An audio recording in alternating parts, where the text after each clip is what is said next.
এ cigarette খাস? হ খাই। কখন কখন খাস? সকালে উঠে টয়লেটের ভিতর খাই। এত জায়গা থাকতে টয়লেটের ভিতরে খাস কে?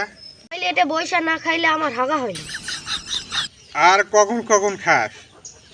দুপুরে খাওয়ার আগে আর রাতের খাওয়ার আগে এবং পরে। তাহলে দুদিনে 4টা বিড়ি খাস? ও একটা বিড়ির দাম কত? 10 টাকা। তুই সিগারেটের পিছনে 40 টাকা খরচ করস? ও আচ্ছা, তো কতই সিগারেট খাস? 15 বছর। তাহলে তুই সিগারেটের পিছনে 2,19,000 টাকা খরচ করছ। Oh my god. ও ওই টাকা যদি ব্যাংকে জমাইতি তাহলে ইন্টারেস্ট পাইতি, আইফোন 70 প্রো ম্যাক্স কিনতে পারতি। সিগারেট খাস? না। তাহলে তোর আইফোন কই? জ্ঞান দেশ।